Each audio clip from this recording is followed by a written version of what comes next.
My sister raised her glass and said, "Plain as day. Where are your husband and children?" "Oh, right. You don't have any." The laughter that followed wasn't loud, but it was hurtful. My parents were smiling as if it were just an innocent joke. My fork froze in midair. I'd spent years paying their bills, keeping their house up and running, and now I was the butt of their jokes. I put down my spoon, looked my sister straight in the eye, and said, "Where's your money?" "Oh, right. I've been supporting you until today." Silence fell over the room, but that silence didn't end the night. It was the beginning of everything that followed. What they did next crossed a line no family should ever cross. I'm Hannah Whitaker, 32, a user experience researcher, living in Seattle's Capitol Hill neighborhood. From the outside, my life looks stable. A clean apartment, a steady job, and peaceful mornings. But what most people don't see is where half my salary goes. It disappears into the same black hole it has for years, my family. My mother, Diane, was a nurse until heart surgery forced her to take early retirement. My father, Robert, taught economics before moving into consulting, which usually means waiting for calls that never come. And then there's my sister, Chloe, 4 years younger than me. Smart, charming, and endlessly lovable. She calls herself a fashion influencer, though her real influence is on my bank account. Rent, credit cards, car repairs, her messages always start the same way. "Hey sis, can you help me out this time?" I've always told myself that's what good daughters do. They keep life going, keep the house from going into foreclosure, and keep the family together. I thought that if I kept giving, one day they would see me as more than just a backup plan for them. Every Sunday, I drive an hour south to Tacoma for a family dinner. My mom insists it's a tradition. Roast chicken, mashed potatoes, and dessert at the end. The house still smells the same, a mix of coffee and old wood polish. The pictures on the wall are the same, too. Chloe in a white dress at her high school beauty pageant, Dad shaking hands with someone important, Mom smiling in her hospital scrubs. Not a single one of me alone. I'm always on the edge, half cut from the picture. The one that's relied upon and arrives late because she finishes her work first. I don't complain. I bring the wine. I help clean up. I ask about their week. They talk about Chloe's latest partnership, Dad's potential client, and how expensive Mom's prescriptions are. When dinner's over, Dad pats me on the shoulder like a colleague, not a daughter, and says, "Thanks for keeping things steady." Some nights, driving back to Seattle, I think to myself, that's what families are like, messy, imperfect, and needy. On other nights, I grip the steering wheel so tightly my knuckles ache. Because deep down, I know that what compels me to pay their bills isn't love, but guilt. The kind of guilt they raised me to feel. That's why I hadn't expected last Sunday's dinner. I'd thought it would be like any other. Casual conversation, a hint of tension behind polite smiles. But that night, the atmosphere was different, laden with something sharp and expectant. The kind of tension that makes even the cutlery seem noisy. That Sunday, the table looked the same as always. Steaming chicken in the center, a basket of bread, wine glasses reflecting an amber light. But the warmth was strange, too light. My mom talked about Chloe's latest fashion event, and how she'd been invited to a designer party in downtown Seattle. My dad added something about the huge fame, and how proud we were of her. I smiled, said the right words, but my chest tightened. Fame doesn't pay the rent. And pride doesn't erase the thousands of dollars she's converted to maintain her credit score. Chloe leaned back in her chair, phone in hand, scrolling through it as she listened half-heartedly. Her sharp, sarcastic laugh pierced my silence. "You know, Hannah, you should go to one of those events. Maybe you'll finally meet someone." She lifted her head with a smile that didn't reach her eyes. "Where are your husband and children, anyway?" "Oh, right. You don't have anyone." For a moment, no one moved. Then Mom laughed, a low, sharp laugh, the kind she uses when she wants to lighten the mood. But this time, her laugh held something else. Approval. Dad laughed too, shaking his head. "Don't make fun of your sister," he said lightly. But there was a mock smile playing at the corner of his mouth. The world felt closing in. The smell of roasted garlic, the ticking of the clock, the clinking of cutlery, all mingled into a hum. I'd worked every holiday, missed holidays, paid off their debts. And this was what they saw when they looked at me. An incomplete person. A woman defined by what she didn't have. Chloe stirred her wine, her eyes sparkling. "So, you're doing fine, right? Your technical job. What exactly is it?" "Screens and surveys." Her tone was both sweet and harsh. "I just think you'd be happier if you had a life outside of spreadsheets." I tightened my grip on the spoon. I felt heat rising from my neck to my ears. For years, I'd ignored it. The jokes, the sarcastic remarks, the silent anticipation. But then something broke, something small but irrevocable. I put down my spoon and looked directly at her. My voice came out quiet, too quiet. "Where's your money, Chloe?" I asked. "Oh, right. I've been supporting you until today." The words hung in the air like shattered glass. The laughter stopped. Mom's hand froze halfway to her mouth. Dad's eyes darted between us, wavering between scolding and silence. Chloe blinked, bewildered. "Excuse me," I said quietly. You heard me. I'm done. For the first time in years, no one interrupted. The only sound was the ticking of the clock on the wall. That silence. It wasn't peace. It was the sound of something ending. When I drove back to Seattle that night, a heavy silence hung in my car, heavier than the silence of their stairwells. The road stretched before me like a tunnel of car headlights in rain. My reflection in the window looked strange, outwardly serene, but deep down something sharp had finally awakened. I didn't cry. I didn't relive their words. I simply thought about everything I'd done, every move, every bill, every sacrifice that had contributed to their comfort while diminishing my own. When I reached the Capitol, I knew I couldn't go back.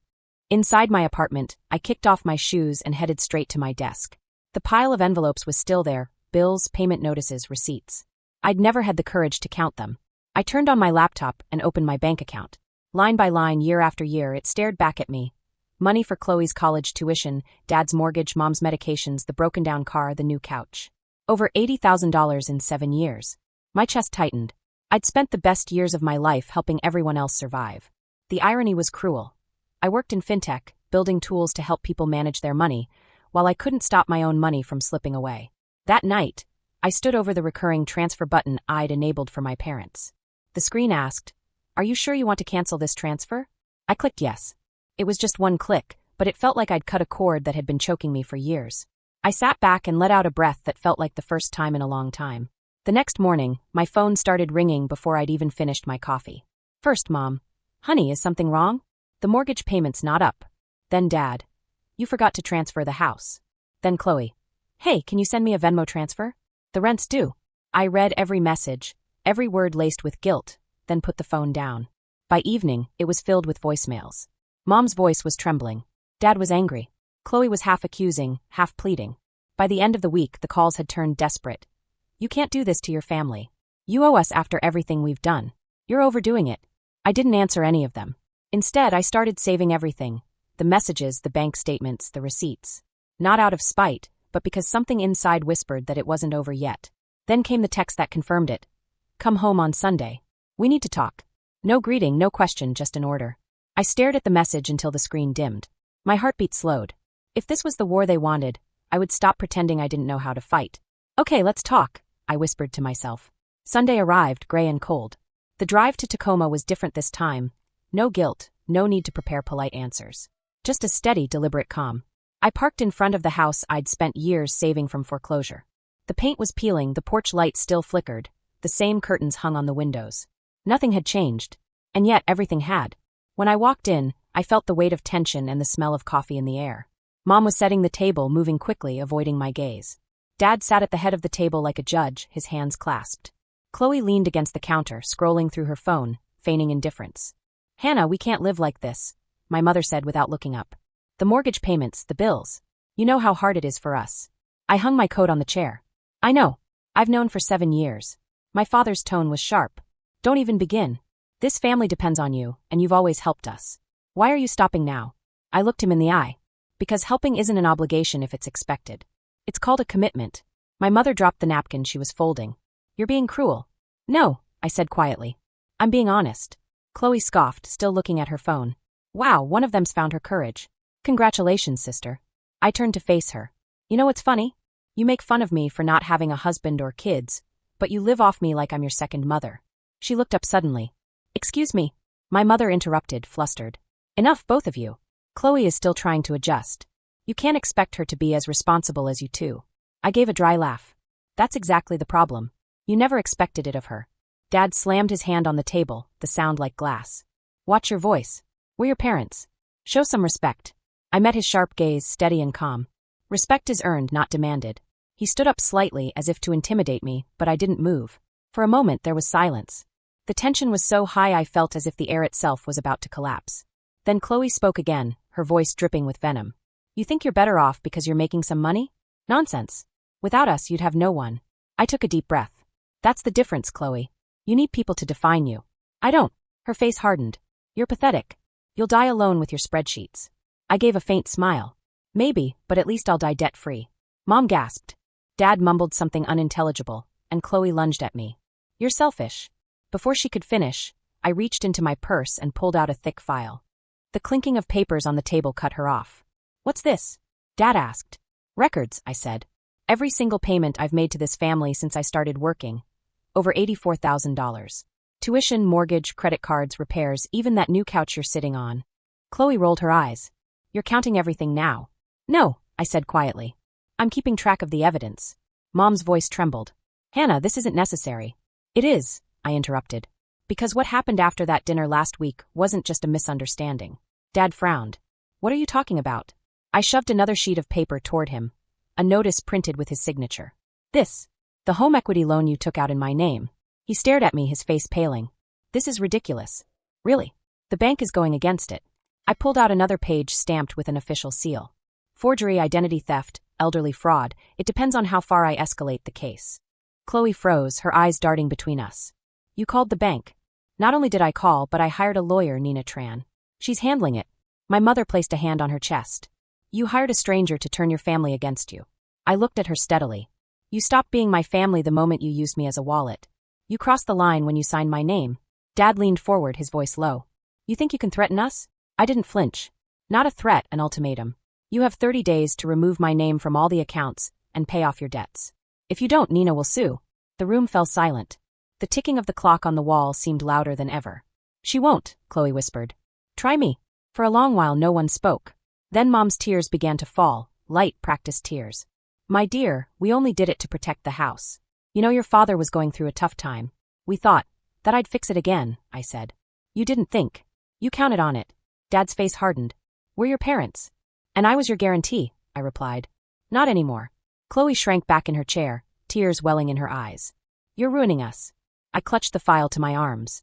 No, Chloe, I'm saving myself. As I turned toward the door, my mother's voice cut through my throat behind me. Hannah, please. We can fix this together. I stopped in the doorway. I've spent years fixing things you've broken. This time you'll fix it yourselves. Outside, the sky had turned steel. I descended the stairs slowly, the cold air stinging my cheeks. Through the window, I could still see them. My mother weeping, my father pacing back and forth, Chloe staring blankly. For the first time, I didn't feel guilty. I felt free. 2 weeks later, Nina called. The investigation is over, she said. The bank confirmed the fraud. Your name has been cleared. You're no longer responsible for any of their debts. For a moment, I was speechless. Years of pressure melted away in a single breath. So, it's really over? Nina softened. Legally, yes. Emotionally, that's up to you. When she hung up, I stood by my apartment window, watching the city lights shimmer on the water. I thought about everything I'd lost trying to win their love, and how letting go might be the only way to find peace. That night, I opened a bottle of wine I'd been hoarding for no reason, poured a glass, and held it up to the horizon. To endings. To beginnings. To the silence that finally means peace. The news reached me quietly via an online real estate ad. The Tacoma house, the one I'd saved from foreclosure, was for sale. It appeared on the screen. The peeling porch, the coffee-stained walls, the dining room where everything had crumbled. A red sticker at the bottom read for sale. I felt not triumphant but inevitable. When you build a life on the sacrifices of others, it eventually falls apart. A week later, Mom texted. One last supper before we leave. Come in. I hesitated, then went, not out of guilt, but a desire to move on. When I arrived, the rooms were completely empty, boxes were piled high, and the air was thick with dust. Dad looked older, his voice quieter. Chloe sat silently, her phone upside down this time. We ate without side conversations, without pretense. Then at last I spoke. I'm not cutting you off, I said. But I'm not going to be your support anymore. If you fall, you have to get back up. No one objected. For the first time, the silence wasn't like war, but like understanding. When I left, I paused at the doorway and looked back. The house that had harbored years of resentment now seemed smaller, almost fragile. On the drive back to Seattle, I rolled down the window. The wind was cold, sharp, and crisp. I thought about all the things I finally had a place for. My savings, my inner peace, my future. In the following weeks, I focused on work, got a promotion, and signed up for an evening course I'd been putting off. My life was no longer divided between what they needed and what was left of me. It was mine again. Sometimes I still think about that night. The laughter, the silence, and the line I finally drew. For years, I thought love meant sacrifice, that being a good daughter meant taking responsibility for everyone. But true love doesn't drain your energy. It doesn't demand your peace as proof. Now, when I sit in my Seattle apartment and watch the sun set, I don't feel bitterness, but rather peace. I've learned that saying no isn't cruelty, it's self-respect.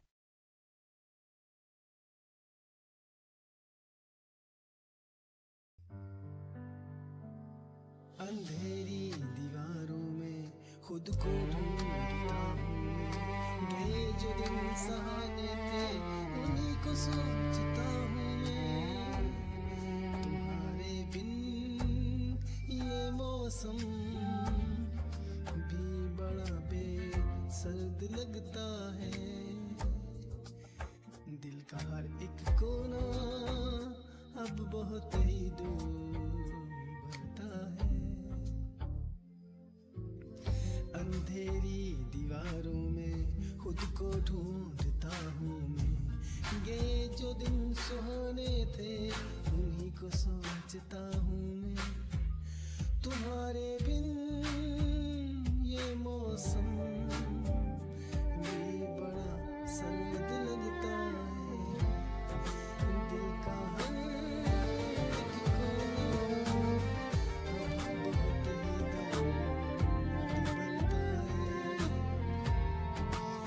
मेरे साए भी मुझसे अब जुदा होने को कहते हैं। तुझे खोने की राहों में ये आंसू बहने लगते हैं। कहाँ जाऊं कहाँ ढूंढूं मेरा वो साजो सामा तो मेरी हर एक तमन्ना तू। मेरी रूह का मका तू।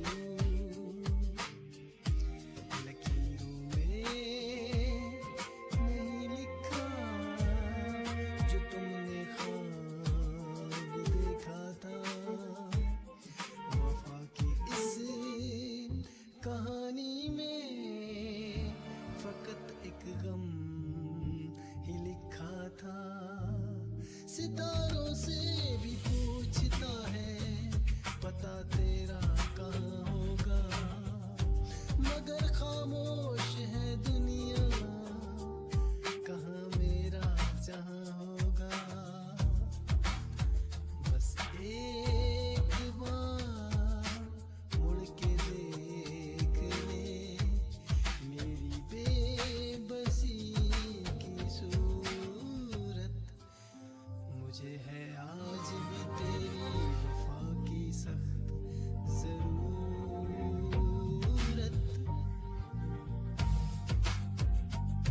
साए मेरे तन्हा सफर बस रह गया दर्द का असर। साए मेरे तन्हा सफर बस रह गया दर्द का असर।